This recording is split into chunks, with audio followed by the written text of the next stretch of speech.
ఈరోజు కరీంనగర్లో ఆటో అంతర్జాతీయ దినోత్సవాన్ని ఘనంగా నిర్వహించారు. బతుకుబండి నడవడం లేదు. ఆటో డ్రైవర్ల కన్నీటి కథ. ర్యాపిడో వల్ల ఆటో కుటుంబాలు రోడ్డున పడ్డాయా? ఫ్రీ బస్సు పథకం ఆటో డ్రైవర్లకు వరమా, శాపమా?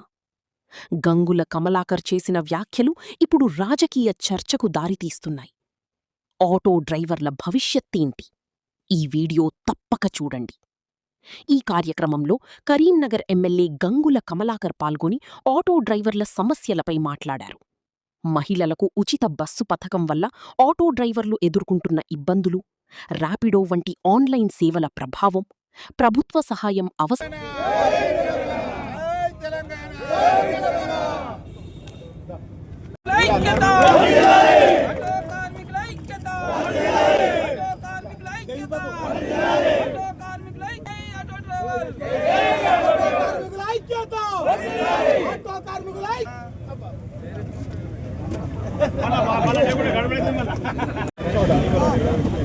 ప్రపంచ ఆటో డ్రైవర్ల దినోత్సవం ఆగస్టు 1వ తారీఖు. ఆ ఆగస్టు 1వ తారీఖు ప్రపంచ ఆటో కార్మికులు మరియు ఆటో డ్రైవర్ల దినోత్సవం సందర్భంగా కరీంనగర్లో అంగరంగ వైభవంగా ఈరోజు కార్యక్రమం చేసుకోవడం జరిగింది. వాళ్ళని చూస్తే చాలా బాధ కలుగుతుంది. ఒకప్పుడు, ఇప్పుడే కాదు, 20-25 సంవత్సరాల నుంచి చూడంగా ఆటో నడపడం వల్లనే వాళ్ళ కుటుంబం గడిచే పరిస్థితి వచ్చింది. ఇప్పటివరకు ఎలాంటి ఇబ్బంది లేకుండా నడిచిన పరిస్థితిలో తెలంగాణ రాష్ట్ర సమితి కేసీఆర్ గారు ఆ రోజు ఆటో కార్మికులకు ఆదుకోవాలని చెప్పేసి మొట్టమొదటిసారిగా 5 లక్షలకు ప్రమాద బీమా అవడం ఇవ్వడం జరిగింది. ఎప్పుడన్నా అనుకోకుండా ప్రమాదంలో చనిపోతే మరి కుటుంబానికి రూపాయి కూడా ప్రీమియం చెల్లకుండానే 5 లక్షల రూపాయలు బీమా ఇచ్చే పరిస్థితి వచ్చింది. అప్పుడు లైఫ్ ట్యాక్స్ కూడా మొత్తం మీరెవరు లైఫ్ ట్యాక్స్ కట్టద్దు అని చెప్పేసి లైఫ్ ట్యాక్స్ కూడా కట్టకుండా చేసిన ప్రభుత్వం అప్పుడు కేసీఆర్ ప్రభుత్వం. దాని తర్వాత ఎన్నో రోజుల నుంచి పెండింగ్ బిల్స్ ఉంటుండే చాలాన్స్. ఫిట్నెస్ కోసం లేవని చెప్పి చాలా నిధులు ఒకటేసారి కేసీఆర్ గారు ఆటో కార్మికులకు ఎవరిగా ఫిట్నెస్ ఛార్జీలు కట్టద్దు అని 350 కోట్ల రూపాయలు రిలీజ్ చేసి ఈ యొక్క ఆటో ఫిట్నెస్ చూడగా మొత్తం కూడా ప్రభుత్వం కట్టింది.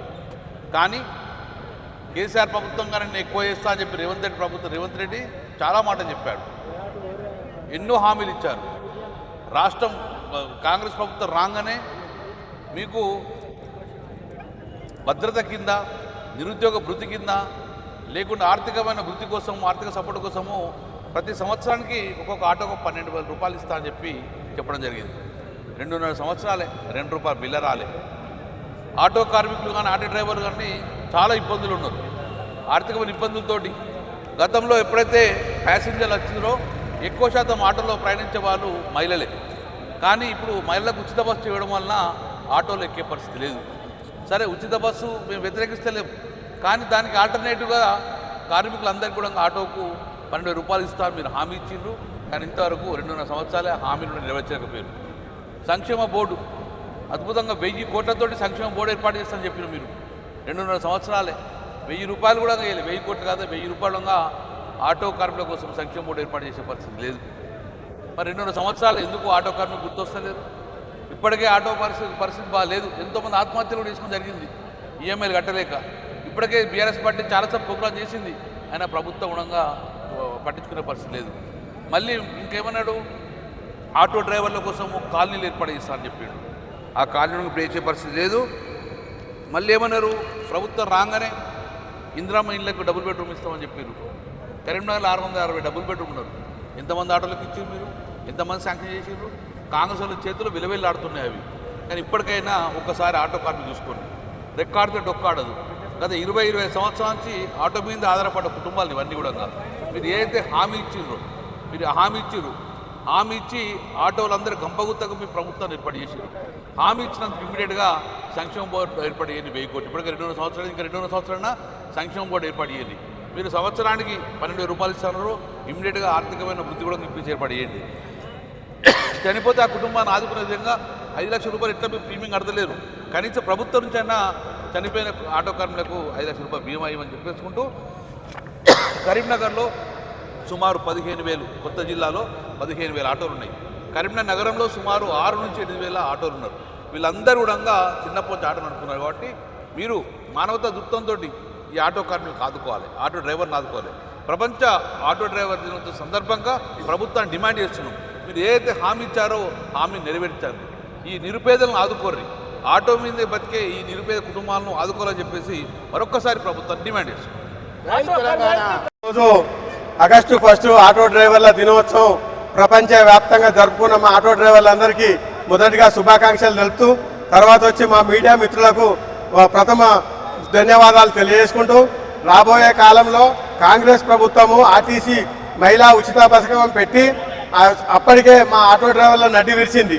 ఇప్పుడేమో ఆర్టీసీ ఫ్రీ బస్సు నడిచిన మహిళలకు మేము వ్యతిరేకం కాకపోయినా కూడా ఇప్పుడు ఆర్టీసీ ఆటోలు అని చెప్పి ముందుకు వస్తున్నది. ఇప్పుడు ఆటోలను తీసుకొచ్చి కేవలం రాష్ట్ర ప్రభుత్వాలు పాలించే దశలో ఉన్నప్పటికీ కేవలం ఏ రోజైతే మీరు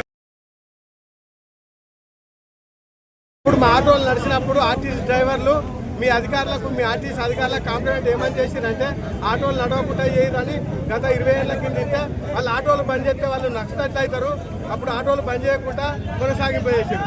ఇప్పుడు ఆటోలు బంద్ చేయని అంటలేరు, కానీ ఇప్పుడు మమ్మల్ని నష్టట్లు తయారు చేసే కార్యక్రమం చేస్తారు మీరు. అంటే మా పొట్టను కొడతారు మీరు. ఏ గవర్నమెంట్ వచ్చినా ఇప్పుడు నేను 28 సంవత్సరాల నుంచి ఆటో నడుపుతున్నా. ఏ గవర్నమెంట్ వచ్చినా కూడా గతంలో చంద్రబాబు హయాంలో కూడా హైవే పెట్రోలింగ్ పెట్టి మా ఆటోలను బాగా వేధించింది. ఇప్పుడు రేవంత్ రెడ్డి ప్రభుత్వం వచ్చి మా ఆటోలను మమ్మల్ని పూర్తిగా వేధిస్తున్నారు, బతకనీయకుండా చేస్తున్నారు. ఇంకోటి ఏంటంటే స్టేట్ వ్యాప్తంగా ర్యాపిడో రద్దు చేయాలి దయచేసి. మరి మీరు ఉచిత పథకం పెట్టి మమ్మల్ని ఇచ్చేసినప్పటికీ ర్యాపిడో అనేది ట్యాక్స్ ప్లేట్ కాదు కాబట్టి, బైక్ ట్యాక్స్ ప్లేట్ కాదు కాబట్టి ఆటోలను కూడా రాష్ట్ర వ్యాప్తంగా ర్యాపిడో రద్దు చేసే దిశగా ఈ గవర్నమెంట్ ముందుకెళ్లాలని చెప్పి కోరుకున్నాను. మిగతా ఆర్టీసీ ఎందుకు అడుగుతున్నా అంటే ర్యాపిడో ఎందుకు రద్దు, వాళ్ళు కూడా నిరుద్యోగ సమస్య అని మీరు అడగచ్చు. కానీ మేము 30 సంవత్సరాల నుండి నిరుద్యోగులం, వాళ్ళు కేవలం సంవత్సరం ఉండే నిరుద్యోగి. కనుక ఎవరు బతకాలి?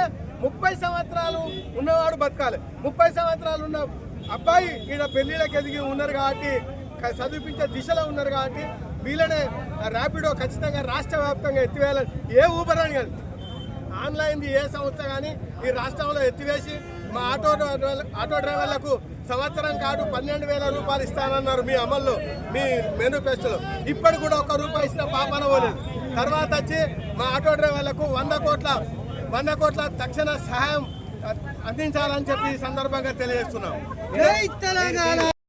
ఈరోజు ఆటో డ్రైవర్ల దినోత్సవ సందర్భంగా కరీంనగర్లో ఘనంగా ఆటో డ్రైవర్ల దినోత్సవం మా గౌరవ శాసనసభ్యులు, మా లీగల్ అడ్వైజర్ లుక్క రాజశేఖర్ సార్ గారు, గంగుల కమలాకర్ అన్న గారు, హరిశంకర్ అన్న గారు, రవీందర్ సింగ్ అన్న గారు వీళ్ళందరూ ఇచ్చేసి ఆటో డ్రైవర్ల మనోభావాన్ని పెంచే విధంగా, ఆటో డ్రైవర్లకు ఒక గుర్తింపు వచ్చే విధంగా వారు మేము పిలవగానే వచ్చేసి మా ఆటో డ్రైవర్ల దినోత్సవానికి ఇచ్చేసి మమ్మల్ని ఆనందింపజేసినందుకు వారికి మేము ఆటో యూనియన్ తరఫున ఆటో డ్రైవర్ల పక్షాన కృతజ్ఞతలు తెలుపుతా ఉన్నాం. మరి ఇవాళ ఆటో డ్రైవర్లకు రెక్కాడితే కానీ డొక్కాలని పరిస్థితులలో ఇలా కరీంనగర్లో సిటీ బస్సులు పెట్టి మరి రేపు ఎలక్ట్రికల్ ఆటోలు తీసుకొచ్చి మమ్మల్ని బిచ్చగాలని చేసే విధంగా ఇలా కాంగ్రెస్ ప్రభుత్వం వ్యవహరిస్తూ ఉంది. వెంటనే కాంగ్రెస్ ప్రభుత్వం ఆటో డ్రైవర్ల పక్షాన మేము ఎన్నడూ చెప్పాం, మీరు పార్టీల పరంగా అంటారు ఇదని చెప్పేసి వెహికల్ స్టేషన్లు కాదు, మీరు ఒక కమిటీ వేసి నిజంగా ఆటో డ్రైవర్ల జీవితాల మీద ఒక అధ్యయనం చేసి మా బతుకులు ఎట్లున్నాయో, మా జీవితాలు ఎట్లున్నాయో ఒకసారి అధ్యయనం చేసి మాకు న్యాయం చేయమని చెప్పేసి కోరుతా ఉన్నాం. ఇప్పటికైనా కాంగ్రెస్ గవర్నమెంట్ కళ్ళు తెరవాలి, లేకపోతే రాబోయే రోజుల్లో ఖచ్చితంగా వారికి బుద్ధి చెప్పే విధంగా తెలంగాణ ప్రాంతంలో ఉన్నటువంటి ఆటో డ్రైవర్లం అందరం ఏకతాటి మీద తగిన శాస్తి చేస్తామని చెప్పేసి సందర్భంగా తెలియజేస్తా ఉన్నాం. ఖచ్చితంగా కరీంనగర్లో మరి ఇక్కడికి వెళ్ళే ఎలక్ట్రికల్ ఆటోలు పెడతామంటారు మా పొట్ట కొట్టడానిక. ఇప్పటికే 250 మంది ఆత్మహత్యలు చేసుకున్నారు ఈ ఫ్రీ బస్ కాబట్టి. మరి ఇంత ఆటోలు పెట్టి కరీంనగర్లో ఉన్న ఆటో డ్రైవర్లు మొత్తం సంపుదామని చెప్పేసి ఇక్కడ ఉన్నటువంటి కాంగ్రెస్ పార్టీకి సంబంధించి జిల్లాకు సంబంధించినటువంటి రవాణా శాఖ మంత్రి పొన్నం ప్రభాకర్ గారు మరి ఇక్కడ కరీంనగర్ ఆటో డ్రైవర్ల మీద పగబట్టినట్టు అనిపిస్తుంది. దయచేసి అన్నగారు, మేము ఆటో డ్రైవర్లం, నీ జిల్లాలో ఉన్న వాళ్ళం, నీకు అన్నదమ్ములు లెక్క, నీకు కొడుకులు లెక్క, అందరూ ఇక్కడ బతికేటోళ్ళం, దయచేసి కనికరించాలని చెప్పేసి ఈ సందర్భంగా వారిని వేడుకుంటా ఉన్నాం. ఖచ్చితంగా ప్రమాద బీమా 5 లక్షలను పునరుద్ధరించాలి, ఆటో డ్రైవర్లను ఆదుకోవాలి. ఈ ఫ్రీ బస్సు వలన చచ్చిపోయిన 250 మంది ఆటో డ్రైవర్లకు 10 లక్షలు ఎక్స్గ్రేషియా ఇచ్చి వారి కుటుంబాలను ఆదుకోవాలని చెప్పేసి ఈ ఆటో డ్రైవర్ల దినోత్సవం సందర్భంగా తెలియజేసుకుంటున్నాం. ఆటో డ్రైవర్ల ఐక్యత, ఆటో డ్రైవర్ల